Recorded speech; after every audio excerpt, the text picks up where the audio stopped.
Meritocracy जिंदगी का सबसे बड़ा झूठ है। लोग सोचते हैं कि मेरिट होनी चाहिए। आदमी अपनी मेहनत से सब कुछ हासिल करता है। आदमी अपनी मेहनत से चाहे तो पहाड़ हिला सकता है, समंदर चीर सकता है। सुनने में अच्छा लगता है, ये सब बातें करी जाती है। मोटिवेशनल गुरु आते हैं, पूरा चिल्ला चिल्ला के yes you can do it, merit होनी चाहिए। पर वास्तविकता जीवन की काफी अलग रहती है और वास्तविकता पे लोग फोकस नहीं करना चाहते क्योंकि वास्तविकता अनकंफर्टेबल है, थोड़ा बुरा लग जाता है। और बुरा क्यों लगता है वो मुझे समझ आता है, पर बुरा लगना चाहिए नहीं पूरी सच्चाई जानने के बाद। शुरुआत करेंगे एक एग्जाम्पल के साथ। दो भेड़िए के बच्चे पैदा होते हैं। एक पैदा होता है एक बेहतरीन पैक में जिसको हंटिंग का बहुत एक्सपीरियंस है। वो पैक अपने आप में इतना स्ट्रांग है कि उन स्ट्रांग लोगों के बीच में रहकर वो जो बच्चा है वो सीखता है, उसके बढ़िया मेंटर्स बनते हैं। और ये जो बच्चा है जब ये बड़ा होता है तो एक सक्सेसफुल हंटर बन के उभरता है सामने, कि अटैक करता है 1 सेकंड में, प्रे खत्म। तो ये शक्ति है। लेकिन दूसरी तरफ क्या है, एक कमजोर पैक में, एक ऐसे पैक में जहां उतने मजबूत भेड़िए नहीं है, थोड़ा कमजोर है, जहां रिसोर्सेस की भी कमी पड़ जाती है, वहां वो जो बच्चा बड़ा होगा उस एनवायरनमेंट में वो उतना बढ़िया हंटर नहीं बन पाएगा जितना बढ़िया ये दूसरा भेड़िया था। अब दोनों को आपस में भिड़ा दो, एडल्टहुड आया, दोनों सेम जगह पे कंपीट अगर करेंगे तो ये वाला डेफिनेटली बेटर करेगा क्योंकि इस वाले ने प्रैक्टिस करी है बेहतर वालों के साथ, और दूसरे वाला फंस जाएगा क्योंकि वो कॉन्फिडेंस डेवलप नहीं हो पाएगा। ये समझने वाला पॉइंट है। तो एनवायरनमेंट का बहुत इंपैक्ट पड़ता है जीवन के ऊपर, जीवन के असली आउटकम्स के ऊपर। अब कुछ पॉइंट्स डिस्कस करेंगे। सबसे पहला पॉइंट है कि स्टार्टिंग लाइन सबकी अलग अलग है। कोई बंदा बिलियनियर के घर में पैदा होता है, कोई फिल्म स्टार के घर में पैदा होता है, कोई एक रेगुलर आईटी जॉब वाले बंदे के घर में पैदा होता है, और कोई पैदा होता है बिल्कुल ही और नीचे की जो कैटेगरीज होती है, गरीबी वाली जो कैटेगरीज होती है। तो ये 4 बच्चे जब पैदा होंगे, इनका भविष्य कैसा होगा ये उनके बर्थ से ही निश्चित हो चुका है। उनके बर्थ से ये निश्चित हो चुका है। आउटकम इज डिसाइडेड ऑलरेडी, काफी हद तक, 100% नहीं लेकिन काफी हद तक। अंबानी के बच्चे को एक अलग लेवल पे फेल होना पड़ेगा। अनंत अंबानी को अगर फेल होना है तो इतने बड़े लेवल पे फेल होना पड़ेगा, तब भी इतना पैसा बच जाएगा कि हमारी पूरी जिंदगी की कमाई से ज्यादा होगा वो। यानी फेल हो ही नहीं सकता वो। He is destined to succeed in life, that is the message of the game. कि जीवन में कई बार ऐसा होता है कि आपकी स्टार्टिंग लाइन की वजह से आपका आउटकम डिफरेंट है। हो सकता है जिसको देखकर हम जेलस फील कर रहे हैं कि ये बढ़िया जिंदगी इसकी निकल पड़ी है, इसके पिताजी अमीर थे इसलिए इसकी निकल पड़ी और इसकी निकलनी ही थी। ये खराब परफॉर्म भी करेगा तो भी आपकी अच्छी परफॉर्मेंस को बीट करेगा अगर जनरेशनल वेल्थ से आता है तो, क्योंकि स्टार्टिंग लाइन बड़ी सबकी सेम नहीं है। रेस है लाइफ, रेस तो लड़नी पड़ेगी, पर स्टार्टिंग लाइन सेम नहीं है। पर जीरो सम गेम भी नहीं है। ऐसा नहीं है कि रेस में जो पीछे है वो बहुत ही ज्यादा पीछे है, थोड़ा बहुत ठीक ठाक अपने लिए हर कोई कर सकता है। ये एक समझने वाला पॉइंट है। अब बात कर लेते हैं कि रिस्क और रिवॉर्ड की बात कर लेते हैं। देखो, रिवॉर्ड उसको मिलता है जो रिस्क ज्यादा ले सकता है, और रिस्क लेने की कैपेबिलिटी किसके अंदर ज्यादा है? जो अमीरी से आ रहा है। एक अमीर एंटरप्रेन्योर जिसके पास 500-600 करोड़ पड़े हैं, वो 2-4 करोड़ एक बिजनेस में फेल कर भी दे, उसके लिए क्या है, 4 करोड़ फेल हो गए, कोई नहीं, दूसरा कुछ ट्राई कर लेते हैं, ठीक है, ये पैसे डूब गए तो गए। एक जो गरीब आदमी जो फर्स्ट टाइम एंटरप्रेन्योरशिप में अपने हाथ डिप कर रहा है, वो जब अपनी जेब से पैसा लगा रहा है तो वो सिर्फ एक ही बार फेल हो सकता है, and that can be devastating. That can be a one shot all go. ये एक समझने वाला पॉइंट है कि जो रिस्क ज़्यादा लेने की कैपेबिलिटी रखेगा, जीवन में सक्सेस की प्रोबेबिलिटी उसी की ज़्यादा रहेगी। तो यहां पे मेरिटोक्रेसी कहां से आई?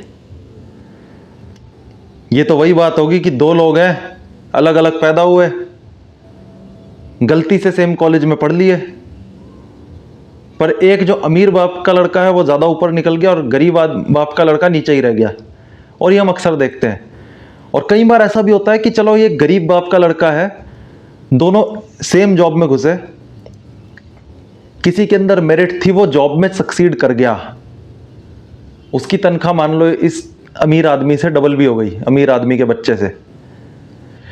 अब ये डबल तनख्वाह लेकर भी ओवरऑल वेल्थ में जो अमीर बाप का बच्चा है वो ओवरऑल वेल्थ में आगे रहेगा। और जब कोई ओवरऑल वेल्थ में आगे रहता है, उसके अंदर एक अलग लेवल का कॉन्फिडेंस रहता है कि अगर सब कुछ डूब भी गया तो भी कोई दिक्कत नहीं है यार, मेरी रोटी नहीं रुकेगी। जब रोटी कपड़ा मकान थ्रेटन हो रहा हो तो आप अपनी बेस्ट कॉग्निटिव एबिलिटीज के साथ नहीं सोच सकते। यह बड़ा समझने वाला पॉइंट है और लोग बड़े हल्के में ले लेते हैं इस पॉइंट को कि रोटी कपड़े मकान से ऊपर उठने के बाद असली क्रिएटिविटी स्टार्ट हो पाती है। जिसको इसी बात का डर है कि अगर मेरी जॉब चली गई, मेरा बिजनेस बैठ गया तो क्या होगा, उसे सेफ खेलने के अलावा उसके पास कोई ऑप्शन बचेगा ही नहीं। और सेफ खेल के बड़ी चीजें हो नहीं सकती, ये भी एक सच्चाई है। तो ये हो गया अपना दूसरा पॉइंट कि रिस्क और रिवॉर्ड लेने की कैपेबिलिटी डिफरेंट होती है डिफरेंट इनकम स्टेटा में पैदा होने के हिसाब से। अब तीसरी बात कर लेते हैं कि जो लाइफ में ज्यादा सक्सेसफुल हो गया, एक तो सर्वाइवरशिप बायस वाला पॉइंट है और दूसरा ये पॉइंट है कि जो लाइफ में ज्यादा सक्सेसफुल हो गया उसे हम बड़ा वर्चुअस मानते हैं, बड़ी इज्जत उसकी ज्यादा करने लगते हैं। चाहे वो मेरिटोक्रेसी से पहुंचा हो या दूसरी तरीके से पहुंचा हो, बहुत ज्यादा इज्जत दे देते हैं। इतनी देनी चाहिए नहीं कि ठीक है सर्कमस्टेंसेस अच्छे थे उसके, वो सक्सेसफुल हो गया, उसको होना ही था, बहुत बढ़िया बात है, रिस्पेक्ट है, थोड़ी बहुत देनी चाहिए, बहुत ज्यादा नहीं देनी चाहिए।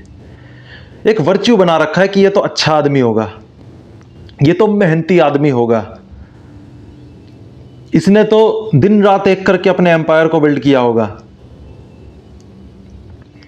जबकि वास्तविकता यह है कि मेहनत तो हुई होगी, कोई आदमी अलग लेवल पे सक्सेसफुल है, मेहनत तो हुई होगी, पर उस मेहनत के साथ बाकी सारे सर्कमस्टेंसेस के बारे में कौन बात करेगा? और ये बाकी सारे सर्कमस्टेंसेस जो एक आम इंसान को मिलते ही नहीं कभी। तो अपने आप को इतना बीटअप करने की जरूरत नहीं है अगर कामयाबी नहीं भी मिल रही तो। यह समझने वाला पॉइंट है कि वर्च्यू बना रखा है सक्सेस को भी अपने आप में एक, कि सक्सेसफुल आदमी बढ़िया बात बोलेगा, चाहे वो बेकार बात बोल रहा हो उसको बोल दो बढ़िया बात बोल रहा है यार, ये बढ़िया बंदा है सक्सेसफुल आदमी। अब गरीब आदमी, इसको तो एक्सेंट ही नहीं हटाओ इसे। ये बड़ा क्लास डिवाइड है। अब क्लास डिवाइड तो हर सोसाइटी में होके रहेगा, इस पे कोई डाउट नहीं है, पर फर्क पड़ता है। और सिर्फ पैसे की बात नहीं है, अभी तक मैंने पैसे की बात करी, बट दूसरी चीजें भी हैं। आपका जेंडर क्या है वो बहुत डिपेंड करता है। लेडीज को हमेशा कम पैसे दिए जाते हैं समाज में, क्यों? क्योंकि एक धारणा है कि लेडी कमा रही है, उसका हस्बैंड भी कमा रहा होगा, तो लेडी को क्या जरूरत ज्यादा पैसे देने की, इसको कम से कम में इससे काम करवा लो। और ये खराब सोच सिर्फ इंडिया की नहीं, अमेरिका में भी एक जेंडर वेज गैप है। ये समझने वाला इंपॉर्टेंट पॉइंट है। तो जेंडर के हिसाब से आपको नुकसान हो सकता है। दूसरी हम बात कर सकते हैं जियोग्राफी के हिसाब से। एक आदमी सोमालिया में पैदा होता है और दूसरा लग्जमबर्ग में पैदा होता है, तो लग्जमबर्ग में पैदा होने वाला आदमी अगर अपने जीवन में खराब भी करता है तो भी वो भूखा नहीं मरेगा, भूख से नहीं मरेगा, रोटी की कमी नहीं उसको हो सकती। और सोमालिया का आदमी अपनी जान लगा के मेहनत भी कर ले तो भी हो सकता है कि उसको बस बेसिक सर्वाइवल लायक ही उसका मामला बन पाए, क्योंकि सर्कमस्टेंसेस, जियोग्राफी एक पुरानी कहानी है काफ़ी, और देखो विनर्स बनाए जाते हैं, उसके ऊपर एक कहानी मुझे अभी याद आई वीडियो बनाते हुए। एक फेमस चेस प्लेयर है जूडिथ पोलगार, उसके जो पिताजी थे उन्होंने एक एक्सपेरिमेंट किया कि मैं इंजीनियरिंग करूंगा अपने बच्चे के ऊपर, जो भी मेरा बच्चा आएगा उसको मैं चेस प्लेयर बनाऊंगा, मैं घर का पूरा एनवायरनमेंट इस तरह का कर दूंगा कि उसके दिमाग में चेस के अलावा कुछ सोचने का बने ही ना। तो उसने एप्लीकेशंस डाली मल्टीपल औरतों को, एक औरत मान गई, उससे उनकी कुछ लड़कियां हुई, तो बचपन से ही शतरंज सिखाना शुरू, चेस सिखाना शुरू, एनवायरनमेंट चेस नुमा कर दिया। फॉर्मल एजुकेशन उतने बढ़िया तरीके से नहीं दी गई जितना बढ़िया तरीके से बाकियों को दी जाती है। तो फुल फोकस के साथ जूडिथ पोलगार को तैयार किया गया और वो बहुत बड़े लेवल की चैंपियन बनी चेस की दुनिया में। तो एनवायरनमेंट आपका क्या शक्ति रखता है, क्या करवा सकता है आपसे, इस चीज को गहराई से समझना बेहद इंपॉर्टेंट है। अब बात आ जाते हैं फाइनल कंक्लूजन की, और थोड़ा नुआंस भी देना जरूरी है कि ऐसा ना लगे कि मैं ये बोल रहा हूं कि मेरिटोक्रेसी की कोई वैल्यू नहीं है। मेरिटोक्रेसी की सिर्फ उतनी ही वैल्यू है जितना बराबर लेवल पे दो लोग अगर कंपीट कर रहे हैं तब है। अगर स्टार्टिंग लाइन डिफरेंट है तो मेरिटोक्रेसी धूल हो जाती है। पर इसका मतलब ये नहीं है कि मेहनत करनी नहीं, अपनी काबिलियत को बढ़ाना नहीं, वो बढ़ाना पड़ेगा, क्योंकि हमारे हाथ में केवल कर्म है, फल हमारे हाथ में नहीं है। फल तो बहुत सारे चीज़ों पे डिपेंड करता है। तो जो कर्म हम कर रहे हैं उसे हम ईमानदारी से अगर कर पा रहे हैं, that is the only thing that matters. Success मिले या ना मिले, हो सकता है ना भी मिले, ये भी बड़ी भूल है कि मेहनत करोगे तो कामयाबी मिल ही जाएगी।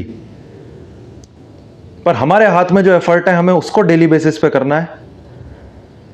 कुछ हो तो बढ़िया, ना हो तो बढ़िया, लगे रहना है, छोड़ना नहीं है।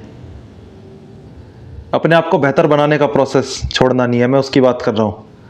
ऑफ कोर्स अगर जीरो ही सक्सेस मिल जाए किसी चीज में, ऐसा नहीं है उसको पकड़ के बैठना, वो एक अलग एक्सट्रीम वाले केस हो जाता है। तो वीडियो अच्छी लगे तो वीडियो को करें लाइक, चैनल को करें सब्सक्राइब, और अपने विचारों को कमेंट सेक्शंस में जरूर लिखें। धन्यवाद।